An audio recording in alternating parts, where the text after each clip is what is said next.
Olá, pessoal! O tema da nossa aula de hoje fala aí sobre os 5 anos dos protestos de 2013, que mudaram parcialmente, parte da legislação brasileira, mas que, ao mesmo tempo, deixou um conjunto de intenções no ar que não foram cumpridas pelo governo Dilma e pelo governo Temer até o momento atual. Então, vamos nos relembrar do que foi as manifestações de 2013 e de 2014. Primeiro, que o movimento de 2013, ele começa em São Paulo por um movimento chamado MPL, Movimento Passe Livre.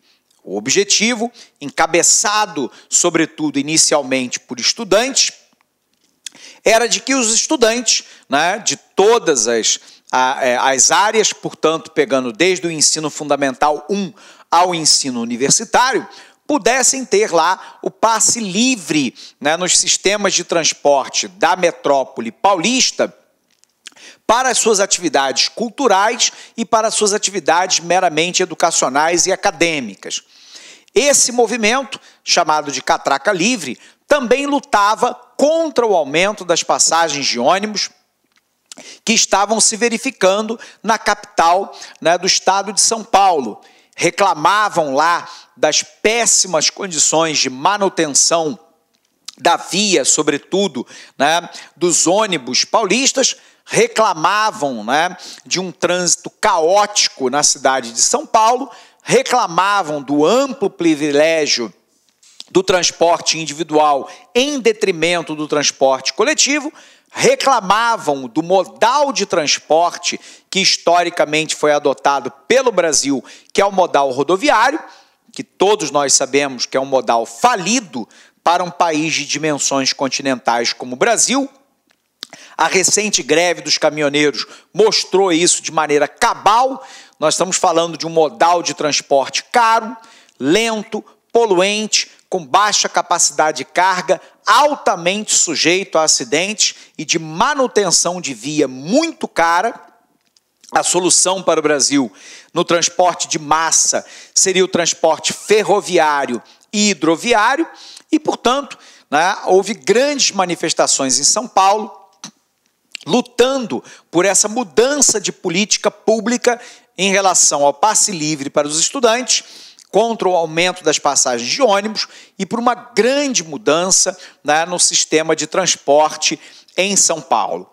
A grande questão é que no momento dessas manifestações, o Brasil também passava por um momento muito delicado sob o ponto de vista político e sob o ponto de vista econômico. Sob o ponto de vista político, nós tínhamos saído pouco tempo antes do escândalo do Mensalão. Vamos nos lembrar.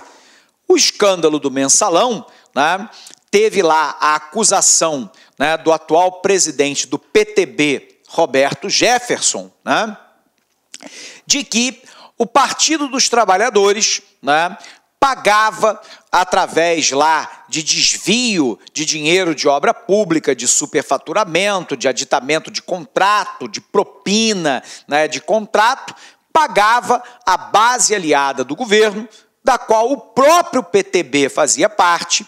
Isso é muito importante que se diga. E o próprio Roberto Jefferson tenha sido condenado pelo Supremo Tribunal Federal a mais de 8 anos de cadeia, porque embolsou 4 milhões de reais dentro do esquema, sem justificar sobre onde esse dinheiro foi parar.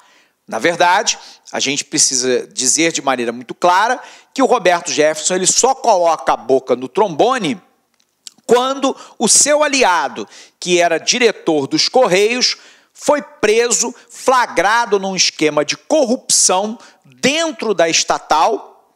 Esse diretor era uma indicação direta do Roberto Jefferson e do próprio PTB, e a Polícia Federal deixou vazar as gravações desse diretor, liderado aí pelo PTB, recebendo propina num esquema de favorecimento de fornecedores dentro dos Correios, que, aliás, é uma das causas dos graves problemas que os Correios vêm passando até o momento atual.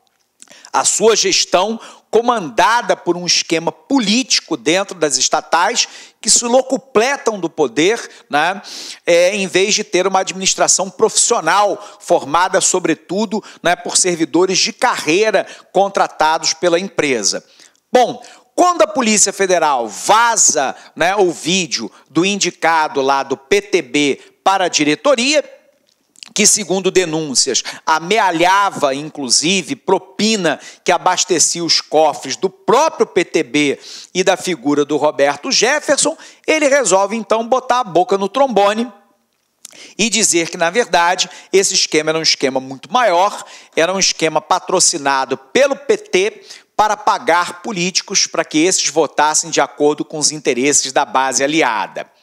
Lembrando que Roberto Jefferson vai indicar lá o então, né, ministro-chefe da Casa Civil, né, do governo petista, né, como o responsável por articular esse esquema de pagamento.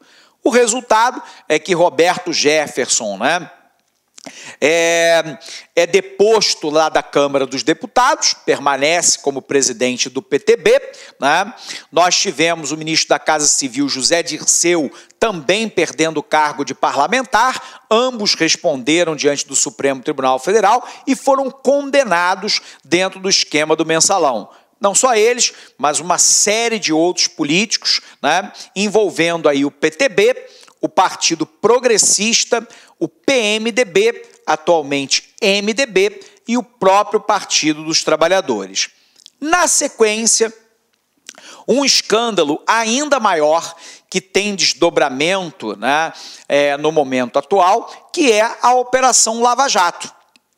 A Operação Lava Jato, que mostrou um grande esquema de corrupção liderado pelos 3 partidos da base aliada, né?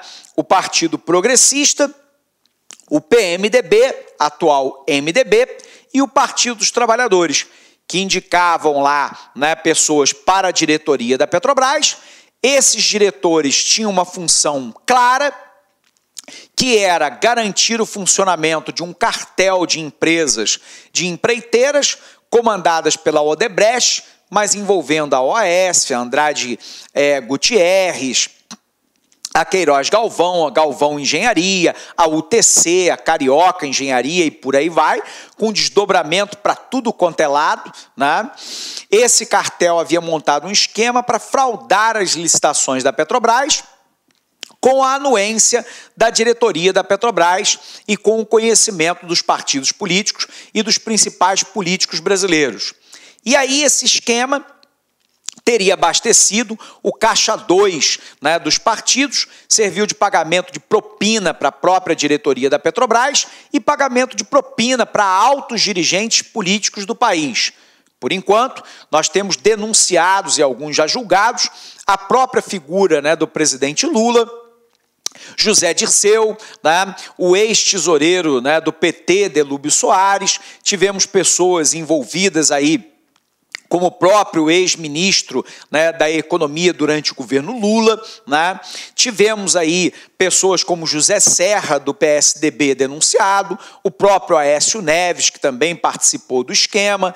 Tivemos aí políticos de praticamente todos os grandes partidos brasileiros, envolvendo o Democratas de Agripino Maia, que acabou de se tornar réu no Supremo Tribunal Federal. Temos denúncia e pedido de investigação contra o presidente da Câmara dos Deputados, né, o deputado Carioca, pelo Democratas.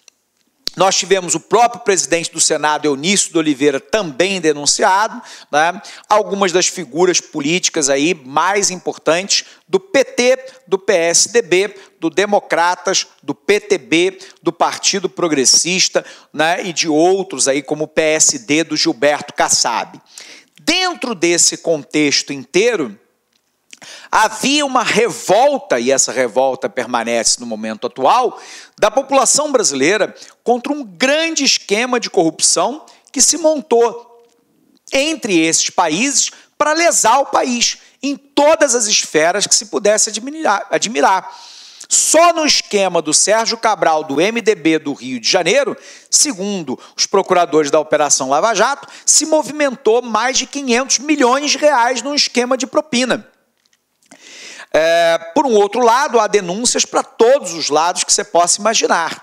Então, qual é a grande questão? O ambiente político era um ambiente político muito adverso, a população muito insatisfeita, né, com os casos de corrupção que se mostravam cada vez mais evidentes no cenário nacional e que não poupava ninguém.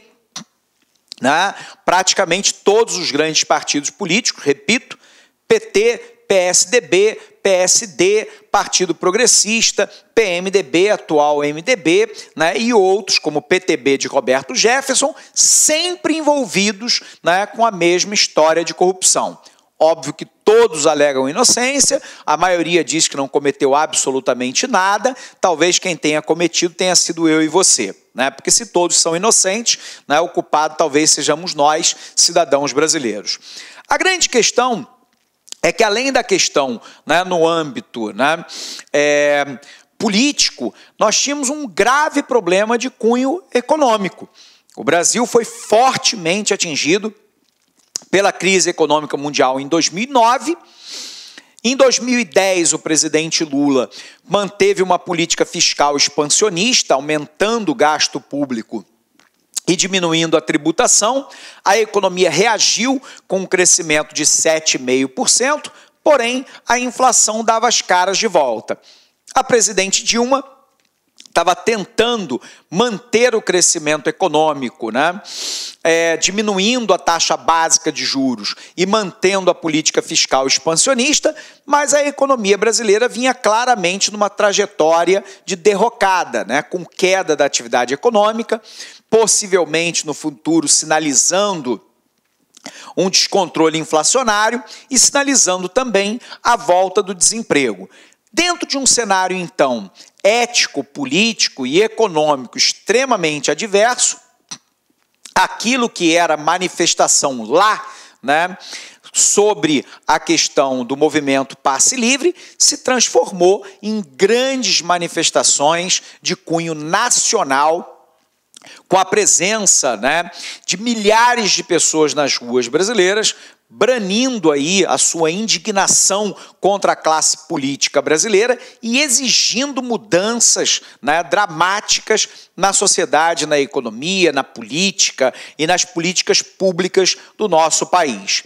Aquilo que nasce com o movimento Passe Livre passa a ser uma reivindicação pelo fim da corrupção, por investimentos mais fortes em saúde, educação e segurança pública, por uma mudança de ética na política, pelo fim do foro privilegiado, né, por políticas de combate à corrupção de maneira sistêmica e não episódica, né, e por aí vai.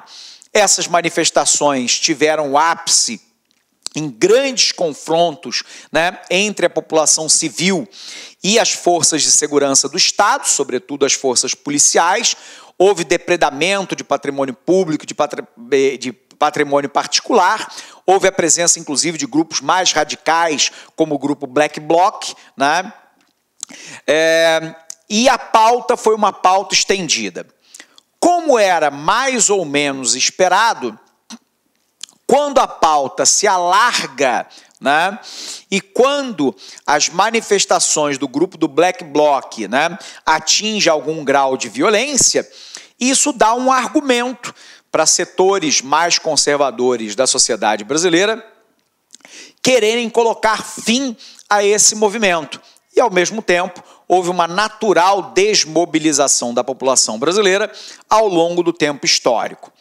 Algumas pautas o Brasil conseguiu avançar, como, por exemplo, né, a lei de delação, né, que foi muito importante durante toda a Operação Lava Jato. A possibilidade da delação premiada é que tem permitido o avanço da Operação Lava Jato, onde os delatores, né, contam o que sabem, tentam provar o que sabem e, em contrapartida, recebem lá uma penalidade menor, uma atenuação da sua penalidade. Por um outro lado, foi colocado o fim do voto secreto, né, em algumas votações do parlamento brasileiro. Isso também é um avanço muito significativo. Um outro avanço é que o brasileiro, de fato, passou a se interessar mais pela política, falar mais de política, debater mais o campo político. Então, num certo sentido, há uma politização, né, um pouco maior da sociedade brasileira, mas nós tivemos aí praticamente apenas essas vitórias. Todo o demais permanece absolutamente como está. Não houve nenhuma modificação sensível da saúde pública brasileira, da segurança pública, da educação e nem dos meios de mobilidade urbana, intermunicipal e interestadual. O modelo permanece fortemente rodoviarista, com uma passagem muito cara e a sociedade paga um preço muito alto, como, aliás, a greve dos caminhoneiros só veio a reforçar. Por um outro lado, as 10 medidas de combate à corrupção propostas pelo Ministério Público sequer foram apreciadas pelo Parlamento brasileiro, que, aliás, diga-se de passagem, me permita a crítica, não tem nenhum interesse no combate efetivo, né, a essa corrupção, porque parte significativa do Parlamento está envolvida, ou está denunciada, ou está sendo investigada, ou já é réu, né, nesses casos de corrupção. Por um outro lado, nós tivemos lá a deposição da presidente Dilma Rousseff. A Dilma Rousseff, que vinha de um governo, né, considerado politicamente e economicamente muito ruim, né, fragilizado aí pela incapacidade da própria presidente de se comunicar claramente com a população e com o próprio parlamento, mas, ao mesmo tempo, fortemente envolvida, né, o partido dela, pelo menos, né, nos casos aí de corrupção do Mensalão e da própria Operação Lava Jato. Em contrapartida, assume Temer, né, que hoje é o presidente mais impopular da história do Brasil, né? Um presidente que tenta dar uma guinada na economia brasileira com um projeto político e econômico que não foi o aprovado nas eleições, né, de 2014. Né?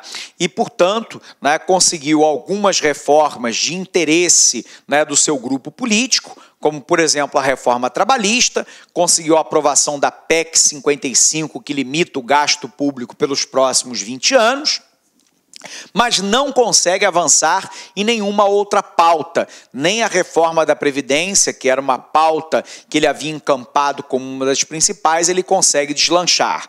E de lá para cá, nós temos aí denúncias, né, envolvendo o próprio presidente Temer, os seus assessores imediatos, né, o presidente do Senado, Eunício Oliveira, o presidente da Câmara, Rodrigo Maia, do Democratas do Rio de Janeiro, o ministro Moreira Franco, né, o Eliseu Padilha, Gedel Vieira Lima, né, que era um seu aliado de primeira hora, preso, né, com 51 milhões de reais acautelados na casa de um amigo, fruto provavelmente de propina de um esquema montado também, né, pelo MDB dentro da Caixa Econômica Federal, e por aí vai.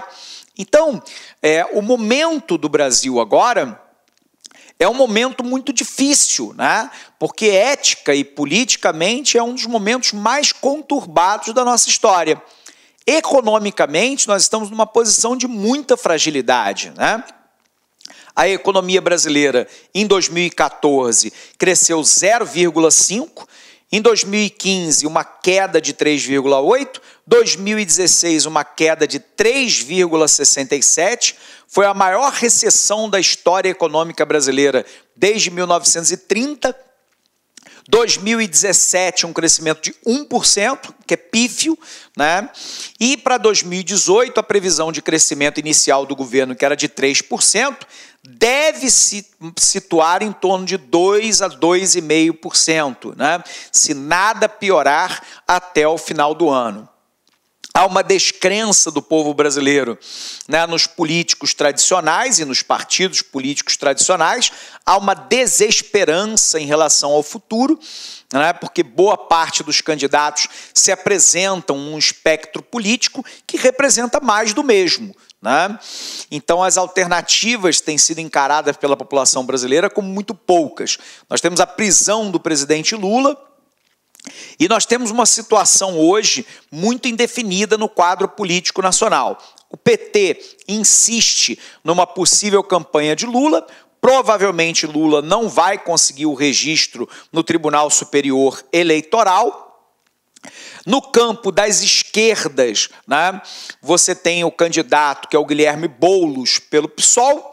Você teria um candidato, né, de centro-esquerda, que seria Marina Silva, né, da Rede.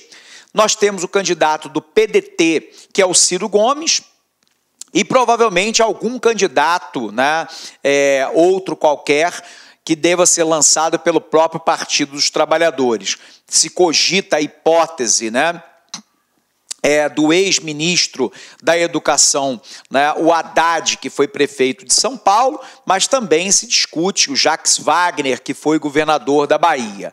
No campo, né, da centro-direita, né, nós temos aí o Geraldo Alckmin pelo PSDB, temos o próprio candidato do MDB, né,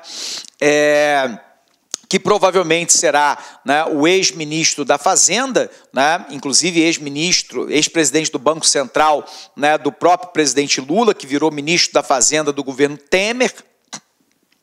Nós teremos aí, possivelmente, o lançamento da candidatura do Rodrigo Maia pelo Democratas, atual presidente da Câmara, denunciado, né, na Operação Lava Jato. Temos o candidato Jair Bolsonaro, mais à direita, né, que também se apresenta num campo político, portanto, de alta polarização da política brasileira no momento atual. Então, o Brasil não avançou com nenhuma medida estrutural de combate à corrupção, não avançamos no campo da saúde, da educação, da segurança pública, da mobilidade urbana. Alguns avanços institucionais de legislação foram adotados, outras não.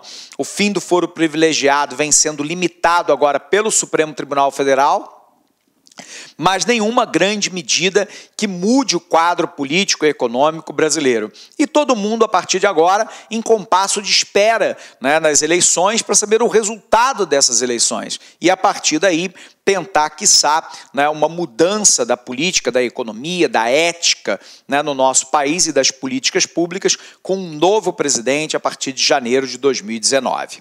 Legal? Vamos conferir? Bom, pessoal, inicialmente, uma série de manifestações contra o aumento das tarifas de transporte público. A mobilização foi adquirindo uma pauta mais diversa, conforme foi ganhando corpo, e revelou uma insatisfação com a classe política que não arrefeceria, pelo contrário, evoluiria até se tornar o personagem central das eleições presidenciais deste ano. Em 6 de junho de 2013, em São Paulo, o movimento Passe Livre se mobiliza e vai às ruas contra o aumento de 20 centavos do transporte público. Em 13 de junho, a violência policial contra manifestantes e jornalistas em São Paulo provoca uma revolta e protestos que se espalham por todo o país. Em 17 de junho, milhares vão às ruas em 11 capitais e outras cidades, e as demandas já não se limitam à questão do transporte público. Em 20 de junho, mais de 1 milhão de pessoas protestam em 388 cidades brasileiras. Em 21 de junho, a presidente Dilma Rousseff faz um pronunciamento e promete trazer mais médicos do exterior. O Congresso faz uma pauta positiva para tentar atender, né, a demanda das ruas. O desdobramento foi o surgimento de coletivos como a Mídia Ninja, o MBL mais conservador, Movimento Brasil Livre, e o movimento Vem Pra Rua. Com o tempo, as manifestações começaram a ficar cada vez mais violentas, né, e a desmobilização aumentou. Uma nova onda de protestos surge em 2015, aumentando a polarização política no nosso país. Qual foi a reação política, né?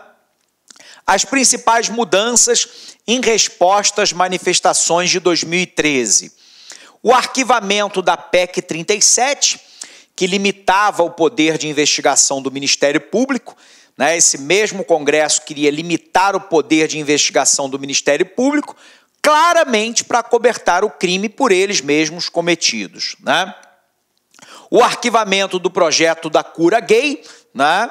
Que é um absurdo, um disparate, né? Se falar num projeto como esse, né? Num país que teoricamente é um país democrático, né?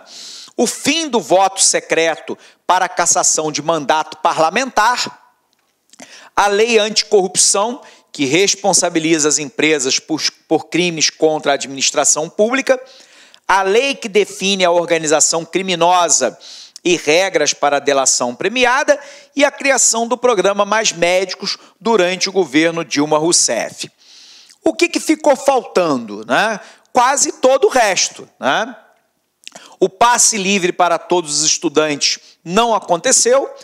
O congelamento do preço das passagens, que passaram a aumentar no ano seguinte, sem qualquer respeito ao interesse da população. Transformar a corrupção em crime hediondo, que não passou e nem tramitou no Congresso Nacional. Saúde, educação e transporte de qualidade sequer entra na discussão. Eu quero chamar a sua atenção, porque nós estamos em ano eleitoral, e 10 em cada 10 políticos vão falar que saúde, educação e transporte de qualidade, como segurança pública, são prioridades.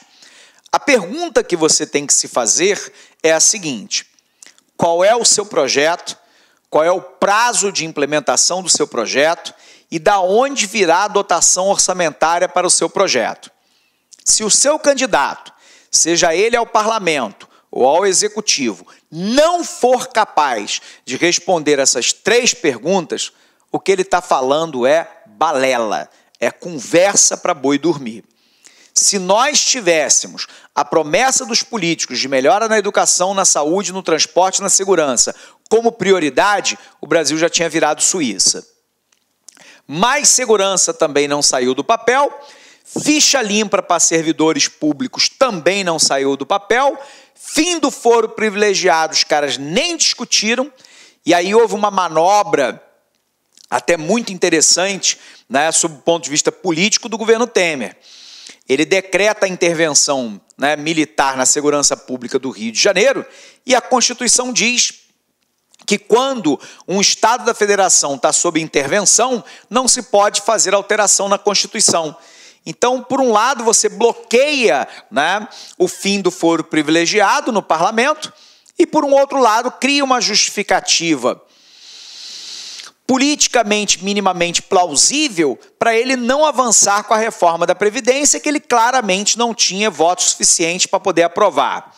A reforma política simplesmente saiu do papel porque os caras não têm o menor interesse em modificar o status quo. A polarização. 5 anos depois dos mega protestos, o Brasil se vê extremamente polarizado entre uma direita e uma esquerda. Alguns alunos meus, muitas vezes me fazem um questionamento. Professor, ainda faz sentido se falar em esquerda e direita? E eu, respeitosamente a toda opinião contrária, eu continuo afirmando que faz sentido falar de direita e esquerda, porque as propostas não são coincidentes. As propostas da direita e da esquerda, muitas vezes, são diametralmente opostas. E, portanto, né, a direita e a esquerda, é preciso que se observe, não são blocos monolíticos. É preciso que se tenha atenção em relação a isso. Porque quando se fala em direita e esquerda, há diferentes esquerdas e direitas. Por exemplo, a esquerda do PSOL é diferente da esquerda do PDT e talvez até do próprio PT. Bem como a direita do Partido Democrata é diferente de uma direita, né, em uma certa medida, do PSDB ou do próprio MDB. Então, embora os blocos eles não sejam monolíticos, né, eu acho ainda que existe um conjunto de propostas e valores da direita e da esquerda que se encontram, né, em confronto no momento atual, cada um tentando manter a hegemonia para o seu respectivo bloco. O Brasil começou a ver as pessoas falando mais sobre política, embora não necessariamente conhecendo mais de política, né? O país também passou a assistir a grupo indo às ruas, pedindo abertamente a intervenção militar e defendendo pautas mais conservadoras. Essa é uma consequência da polarização do Brasil. Alguns entendem que somente com a volta dos militares ao poder, o Brasil estaria no caminho correto. Existem outras pessoas que têm uma dificuldade muito grande de entender o cenário político brasileiro altamente polarizado do momento atual. E não é para menos. O momento é um momento muito complicado mesmo. Nós vamos para uma eleição muito fragmentada. Se espera claramente um embate entre um possível candidato de direita e um de esquerda num segundo turno eleitoral, né? O que teoricamente haverá uma grande dificuldade, seja quem for o presidente, para tentar unir o país a partir de 2019. Legal? Bom, pessoal, encerramos então essa aula por aqui. Um abraço imenso para você, bons estudos e até um próximo encontro. Até lá! Clique lá